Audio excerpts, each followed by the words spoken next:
Shane from On Target Adventures. Food plot season is right around the corner. The snow is finally starting to melt down a little bit. Try to show you most of the steps that I took to bring an old barren farm field, one that's been barren for the last 30 years or so.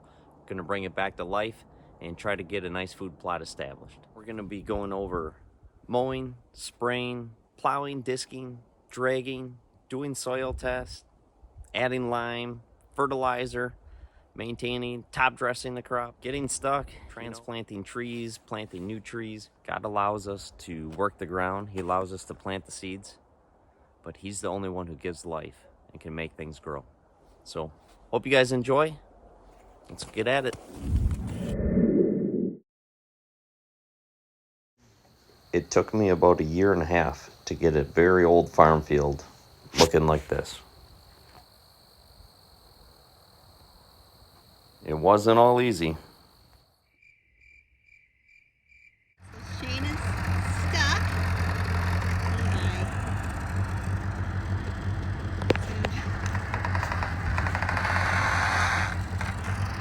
Shane, what if that breaks?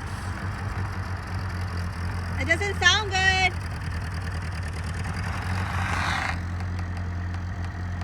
Oh my goodness.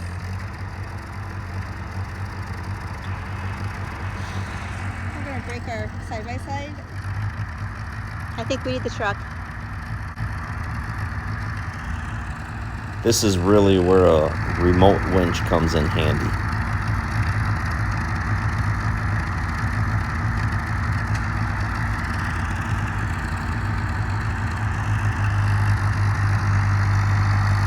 Oh my word. Here it goes.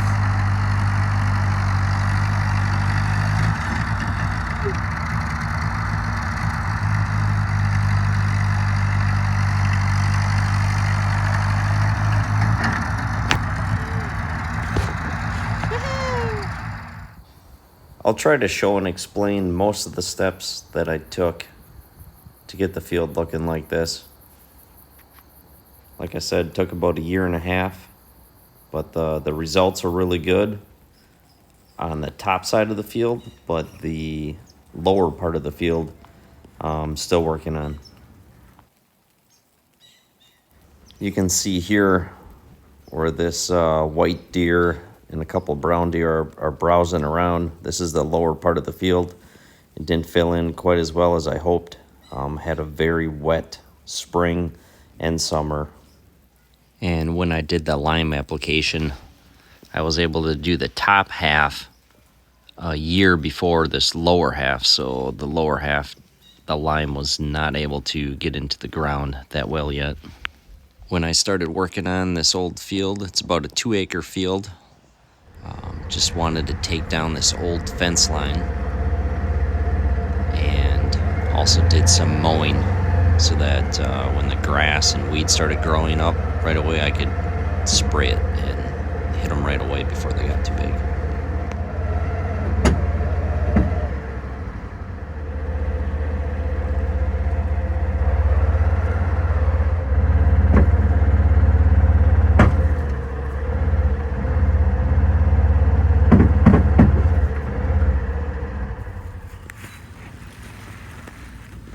It's actually growing right around the tree.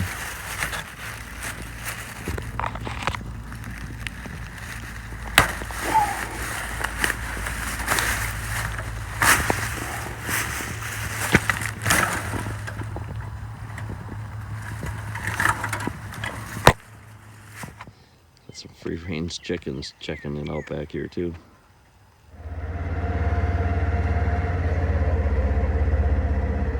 Stop just before it hits that new pine tree.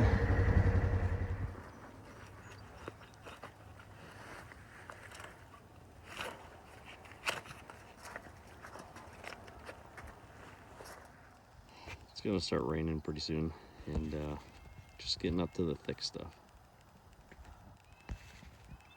Got the majority of it taken care of. Ripping out the old fence. Should be good. Got these trees that were in the field that we're gonna bring back to life. Gonna be transplanting them, moving them along the edges. Got this tag alder moved from the field, which was just gonna get cut down with the brush hog. Now transplanted it along an edge line of the field. See, there's the edge. Just gotta pack it down, get all the air pockets out. Get it all the way around. I've already done this a bunch of times, but it's pretty critical to make sure get all the air out. Survival rate go up dramatically. I probably give this one about a 65% chance at living. It's pretty big to transplant. Not the ideal conditions, but at least it has a shot now. There we go. One big one down. Gotta do one about half that size now, next. Just back right up the hole, drop her in.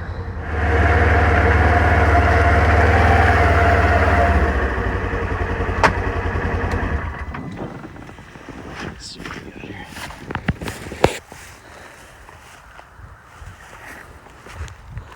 Got the hole dug out. It's very heavy soil. Totally saturated with all the rain lately.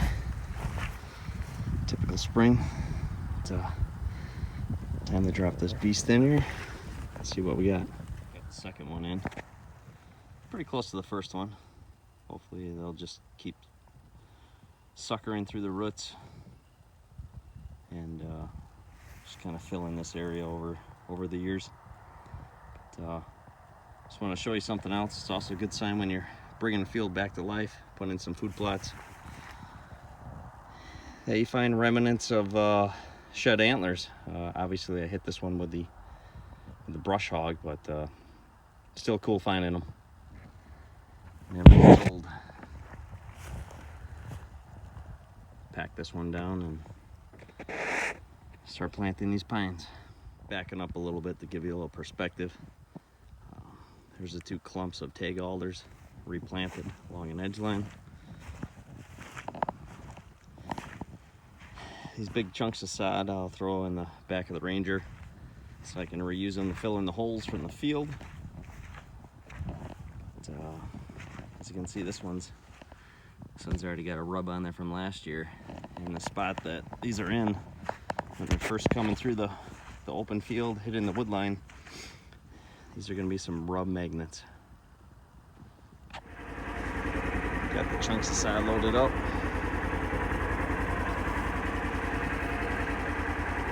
Let's go put them in the field. Just backing up now so you can kind of see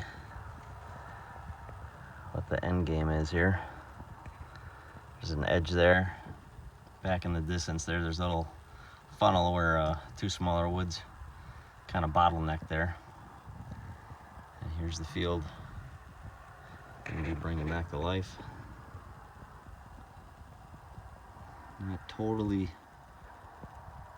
sure what we're going to plant in here yet, but I'm hoping corn. Just gotta do some soil tests. See how much lime we gotta add.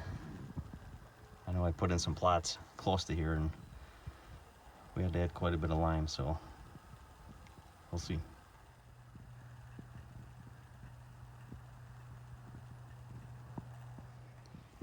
Big chunks of sod back in the holes, fill them in. Won't even notice in a few weeks. So we're pulling some soil samples. What I like to do is take it from 3 or 4 different spots. It's going to be in the field here, and then mix it up in the bucket. Take a little bit in a bag. Take it into the county. Have them test it up. See what we're good on, what we're bad on, and then we can make our next plans for the soil. I'm guessing lots of lime. Got 3 different spots in the bucket now. I'm gonna put my 4th. I just popped this big chunk out of the ground. See what the soil's like, at least in one of the spots in the field. Take a little slice, a little sliver off, put it in the bucket, mix it up. Got it all mixed up.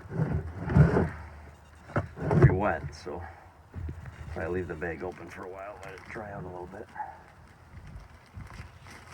And that's it. There we go. Just gotta send it in.